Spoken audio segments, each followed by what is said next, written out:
छत्तीसगढ़ का ईसाई समाज बहुत अच्छी तरीके से जानता है कि मंदकू द्वीप एक शिवनाथ पे एक टापू है जिस पे हम लोग मेला मनाते आ रहे हैं और उसका इतिहास आज से 120 साल पुराना है और उसके ऊपर अतिक्रमण भी होता गया, जगह घटती भी गई। एक बहुत दुखद स्थिति पैदा हुई है कि ईसाई समाज आपस में ही लड़ रहा है।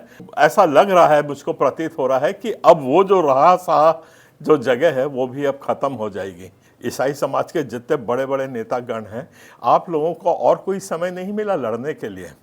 एक तो वैसे ही हमारा समाज आज इतना प्रताड़ित है, दूसरा ये है कि इतनी गहरी निद्रा में हमारा समाज पड़ा हुआ है कि उनको कोई फर्क पड़ता ही नहीं है। चाहे उनकी ज़मीन ले लें, उनकी इज्जत लूट लें, चाहे धर्म के ऊपर आघात हो जाए, बाइबिल को रौंद दिया, किसी को कोई फर्क नहीं पड़ता, सब अपने घर में मस्त रहते हैं। इस निद्रा से बाहर निकलिए और या तो अपने आप को आप ईसाई कहलाना बंद कर दीजिए, ये मेरी आपसे आग्रह है। 2 पीढ़ियों से मैं जानता हूँ, जो मैंने कहानी भी सुनी है और कुछ को खुद देखा है। वहाँ पे एक ब्लाइंड साइमन नाम का एक आदमी था जो वहाँ पे बहुत मधुर गीत गाया करता था और वहाँ पे उसका गाना होता था तो बैलगाड़ी इतनी लगती थी कि एक एक दिन पहले आकर के वहाँ पे वो लोग अपना डेरा डालते थे और उसका गाना सुनते थे।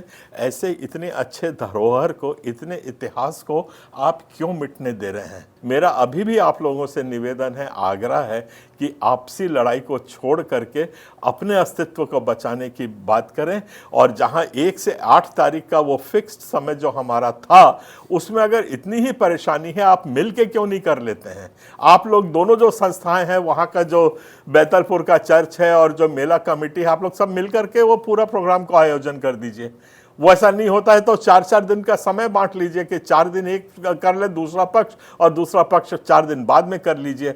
और ये आम आदमी, जो आम जनता है, आम चर्च है, वो आप लोग अपनी आवाज़ क्यों नहीं उठा रहे हैं? यही मेरी पीड़ा है। कहानी याद आती है जो बचपन में हमने कहा था, 2 बंदर आपस में एक रोटी के लिए लड़ रहे थे। उधर से बिल्ली आ गई और बिल्ली ने आकर के पहले आधी रोटी खा दी, आधी का उसको दिया, फिर उसको दिया और एंड में ये हुआ कि बिल्ली पूरी रोटी खा के चल दी और दोनों बंदर मुंह ताकते रह गए।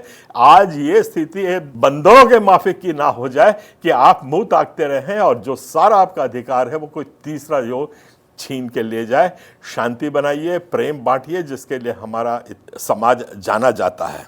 छत्तीसगढ़ का प्रशासन और विशेष तौर से बिलासपुर का प्रशासन पूरी तरह से निरंकुश होता जा रहा है। नौबत ये आ गई है कि अब हाई कोर्ट के आदेशों को टालने का प्रयास किया जा रहा है, अनदेखा किया जा रहा है। जब हाई कोर्ट ने वहां पे साफ बोला है कि जो मेला कमेटी उसको 117 साल से चलाती आ रही है, उसको आप मौका दीजिए उसको पालन करने का, तो उसको घुमा फिरा के आप 2 पार्टी और लेकर के आ गए हैं। कलेक्टर महोदय और जितने प्रशासनिक अधिकारी हैं उनको मैं ये बताना चाहता हूं और ये भी समझाना चाहता हूं, अगर इस किस्म का माहौल चलता रहा और हाई कोर्ट के आदेशों की अवमानना इस तरीके से होती रही तो छत्तीसगढ़ क्रिश्चियन फोरम कलेक्ट्रेट में कल से नहीं तो परसों से धरने पे बैठेगा और हजारों लोग उसमें आएंगे। मैं ये आपको बता देता हूं।